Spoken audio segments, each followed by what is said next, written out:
अब आता है लेनर्ड एक्सपेरिमेंट, और ये समझ लीजिए चैप्टर का यहीं ऑलमोस्ट एंड हो जाता है। बहुत क्वेश्चन इसमें से आते हैं, हालांकि आइंस्टीन की फोटो इलेक्ट्रिक इक्वेशन भी है, पर वो भी इसी पर आधारित है। कैसे करते हैं? एक ग्लास ट्यूब लेते हैं, एपरेटस समझिए, बहुत इजी एपरेटस है। ओके, और जगह खुली छोड़ देते हैं, ये वाला पोर्शन जहाँ से लाइट आएगी। ओके, और यहाँ पे और यहाँ पे दो प्लेट्स लगाई जाती हैं, दोनों मेटल की हैं। इस प्लेट को हम बोलते हैं एमीटर,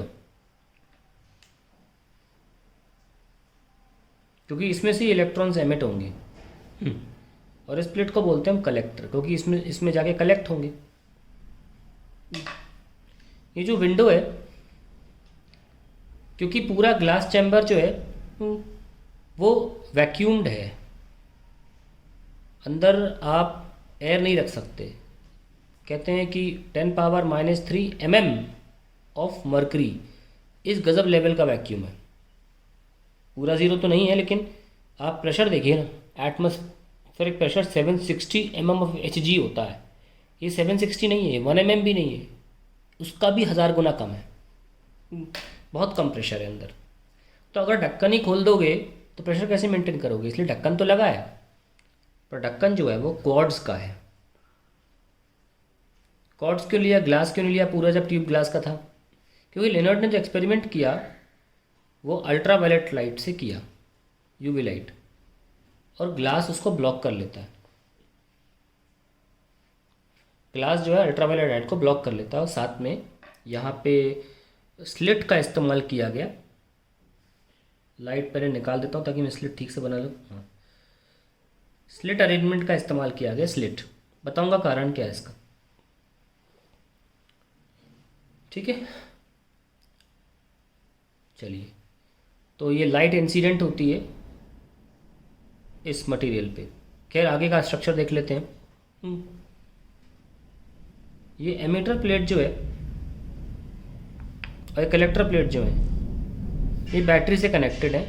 हालांकि क्योंकि हम ग्राफ बनाना चाहते हैं और अलग अलग करंट और अलग अलग वोल्टेज निकालना चाहते हैं, तो रीडिंग के लिए हमारे पास वोल्ट मीटर होना ज़रूरी है, ठीक है? और एक एमीटर भी होना ज़रूरी है।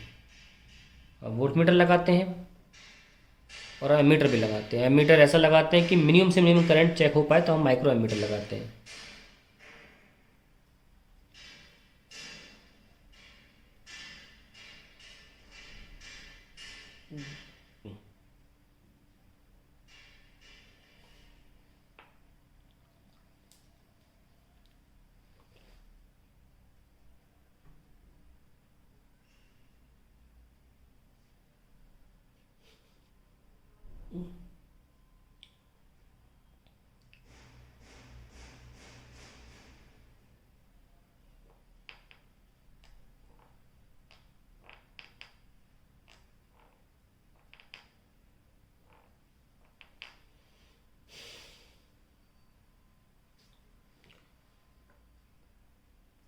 अब इनको वोल्टेज कौन देगा? इस प्लेट को प्लस रखना है, इस प्लेट को प्लस और माइनस दोनों रखना है। बताएंगे कारण क्या है कि इस प्लेट को नेगेटिव पोटेंशियल भी देना है और पॉजिटिव पोटेंशियल भी देना है, दोनों बातें। हालांकि ये प्लेट हमेशा इस प्लेट के रिस्पेक्ट में हायर पोटेंशियल पे ही रहेगी, ये ना भूलें। ये प्लेट हमेशा हायर पोटेंशियल पे रहेगी इस प्लेट की अपेक्षा। एनीवेज, ये तो वोल्ट मीटर है। एक पोटेंशियल डिवाइडर अरेंजमेंट लेते हैं जिससे कि हम अपनी मर्ज़ी से वोल्टेज चूज़ कर सकते हैं। कैसा अरेंजमेंट को देखिए, क्योंकि हमें इस प्लेट को पॉजिटिव भी रखना है कुछ एक्सपेरिमेंट्स के लिए। इसमें 3 से 4 एक्सपेरिमेंट किए जाएंगे और उसी से ही हम समझाने की कोशिश करेंगे। और तीनों 4 एक्सपेरिमेंट्स में हमें कभी इस प्लेट को पॉजिटिव पोटेंशियल पे रखना होता है, कभी इस प्लेट को नेगेटिव पोटेंशियल पे रखना होता है। और नेगेटिव पोटेंशियल का मतलब कुछ लोग सही समझते हैं कि अगर ये हाई है तो लो हो जाए, तो इसको इसके रिस्पेक्ट में नेगेटिव बोला जा रहा है। नहीं, मैं सचमुच में माइनस पोटेंशियल की बात कर रहा हूँ। मैं इसकी पोटेंशियल इससे कम है ये बात नहीं कह रहा, ये तो है ही और ये हमेशा कम रहेगी। पर मैं माइनस की भी बात कर रहा हूँ कि ये माइनस पोटेंशियल पे पहुँच जाना चाहिए। तो उसके लिए हम क्या अरेंजमेंट करते हैं, हम एक रियोस्टैट लेते हैं, बीच से उसे करते थे अर्थ, तो यहाँ पे तो ज़ीरो हो जाएगा। ठीक है, यहाँ पे हम एक बैटरी का यूज़ करते हैं और इस रीजन में भी बैटरी लगाते हैं। ये रीजन नेगेटिव कनेक्टेड हो गया, ये नेगेटिव रीजन हो गया, ज़ीरो के इधर वाला नेगेटिव है और ज़ीरो के इधर वाला ये पॉजिटिव से कनेक्टेड है तो पॉजिटिव हो गया। अब ये जो जॉकी है जो स्लाइड करता है ना पे रियोस्टेट के ऊपर, वो ऐसे इस पर मूव कर सकता है। जब ये ज़ीरो के इधर चला जाएगा तो ये प्लेट जो एक्चुअली में इधर से कनेक्टेड है, अगर यहाँ होगा तो प्लेट नेगेटिव हो जाएगी, और जब ये जॉकी आगे चला जाएगा तो ये प्लेट पॉजिटिव हो जाएगी। पर ध्यान रखें, ये हिस्सा जो कनेक्टेड है, यहाँ से कनेक्टेड है, देखिए इसको थोड़ा और नीचे बनाना चाहिए था मुझे। ठीक है, यहाँ मान के चली नहीं है, और ये हिस्सा ऐसे कनेक्टेड है। ठीक है, तो ये हिस्सा हमेशा ही पॉजिटिव पोटेंशियल पे ही रहेगा, क्योंकि ये ज़ीरो के इधर आता है, और ये जॉकी जब यहाँ आती है तो ये कनेक्शन नेगेटिव रीजन में चला जाता है। ओके, तो ये आपका लेनर्ड एक्सपेरिमेंट है।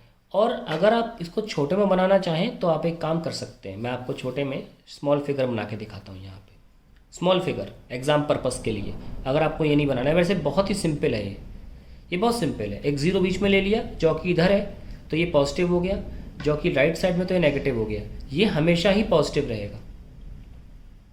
ठीक है, ये वाला हिस्सा हमेशा पॉजिटिव रहेगा, लेकिन ये हिस्से को हम पॉजिटिव नेगेटिव दोनों बना सकते हैं। हालांकि आपको समझ में आ गया, वेरी गुड। आप एक छोटा फिगर बना सकते हैं। मान लीजिए आपने ये बना लिया, मैं इसको बना नहीं रहा, ये पूरा एपरेटस है। नीचे कैसे बनाना है वो दिखा रहा हूँ। ये वोल्ट मीटर, और यहाँ पे आप एक बैटरी लगाओ और ऐसे एरो बना दो, इसे बोलते हैं वेरिएबल बैटरी। बस कुछ नहीं करना है सब, है ना, ये सब कुछ नहीं करना है। एमीटर लगा देना, माइक्रो एमीटर, तो ये सब नहीं करना पड़ेगा आपको। आप एक वेरिएबल बैटरी का डायग्राम बना सकते हैं। वेरिएबल बैटरी मतलब इट कैन गो एनीवेयर। ठीक है, अपने मुंह से बोल दो थ्योरी में कि अब ये नेगेटिव है, कोई नहीं कह रहा आपसे कुछ भी। एनीवेज, ये एमीटर, ये कलेक्टर, ये पूरा डायग्राम बना लिया हमने। अब हम आगे की बात करेंगे, एक्सपेरिमेंट्स करेंगे कुछ। पहले पूरा का पूरा समझ लेते हैं क्या है कहानी सारी। तो ये जो मेटल प्लेट्स हैं, प्लेट ए एंड इसको बोलते हैं ई और इसको बोलते हैं सी, लिख लेते हैं यहाँ पे। E and C are made of some photo sensitive material.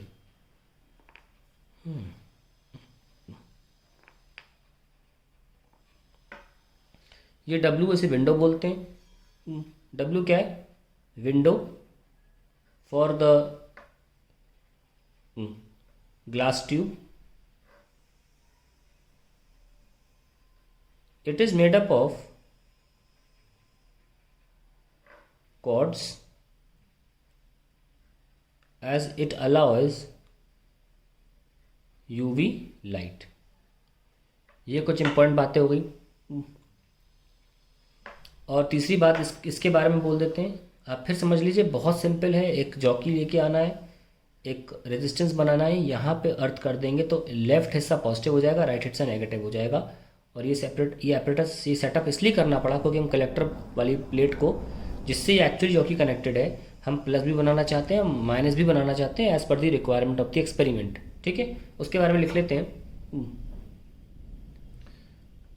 कि the collector plate C can be maintained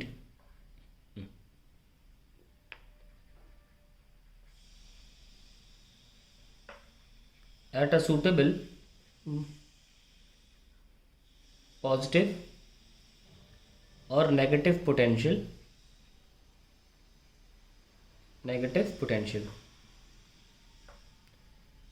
with the help of rheostat used as potential divider।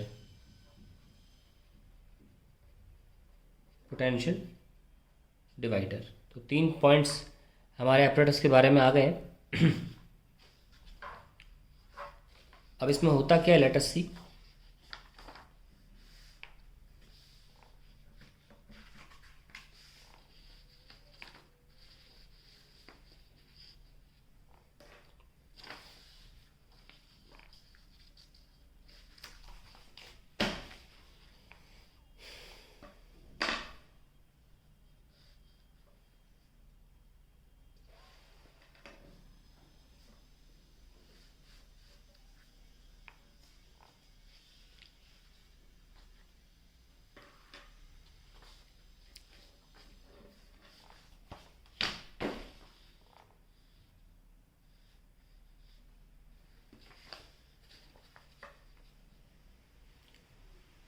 तो क्या होगा, लाइट एक पर्टिकुलर फ्रीक्वेंसी की इस मेटल पे गिरेगी, क्योंकि हम पहले बता चुके हैं कि एक वर्क फंक्शन होता है हर मेटल का, और वर्क फंक्शन से थोड़ा ऊपर या वर्क फंक्शन के बराबर आपको एनर्जी चाहिए तभी इलेक्ट्रॉन निकलेगा।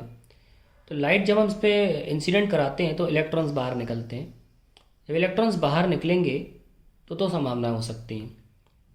अगर आप इस जॉकी को ज़ीरो पे रख देते हैं तो लाइट के गिरने की वजह से भी कुछ इलेक्ट्रॉन्स बाहर निकलते हैं और उनमें इतनी एनर्जी होती है कि वो यहाँ से यहाँ पहुँच जाते हैं। तो एक माइन्यूट सा करंट फ्लो करता है सर्किट में, even at zero potential. Even हम यहाँ पे ज़ीरो लगा रखे हैं, उसके बावजूद आपको यहाँ ज़ीरो वोल्टेज की रीडिंग पर भी यहाँ करंट मिलेगा, क्योंकि लाइट इंसिडेंट हो रही है, इलेक्ट्रॉन यहाँ से यहाँ जंप कर रहे हैं। पहली बात। फिर हम क्या करते हैं, हम थोड़ा वोल्टेज को बढ़ाते हैं, इस जॉकी को आगे ले जाते हैं। ये किसकी वोल्टेज बढ़ा रहे हैं, ये तो फिक्स कर दिया ना एमीटर। तो ये हम कलेक्टर प्लेट की पोटेंशियल को आगे पीछे कर सकते हैं। तो अब अगर पॉजिटिव करेंगे तो ये प्लेट पॉजिटिव हो जाएगी, तो ये जो इलेक्ट्रॉन आराम आराम से आ रहे थे ये इस पॉजिटिव को देख के धड़ से आएंगे आगे, है ना। और यहाँ पे करंट जो है वो ज़्यादा हो जाएगा, क्योंकि सारे इलेक्ट्रॉन में तो इतनी ताकत नहीं थी ना कि सिर्फ निकल कर इधर तक पहुँच जाएं। ये तो ज़ीरो पर था, जिनमें थी वो पहुँचे भी और फिर यहाँ पे करंट दिखा भी दिया। पर जब मैं इसको पॉजिटिव करता हूँ तो बहुत सारे इलेक्ट्रॉन्स यहाँ पे पहुँच जाते हैं और वो हमें करंट के फॉर्म में दिखता भी है। लेकिन जितने पहुँचने चाहिए थे उतने पहुँच जाते हैं, फिर बाद में करंट की मात्रा एक पॉइंट के बाद बढ़ती नहीं है। विल सी दैट लेटर, ऐसा कैसे होता है और कैसे बढ़ाया जा सकता है करंट की मात्रा को भी। तो यही जो हम बता रहे थे आपको अभी तक, उसको हम अंग्रेज़ी में लिखते हैं। और हम 3 जो एक्सपेरिमेंट करेंगे अगले वीडियो में करेंगे। यहाँ पे लेनर्ड एक्सपेरिमेंट का एपरेटस समझा है हमने, ठीक है। Let's do the experiments in the next video.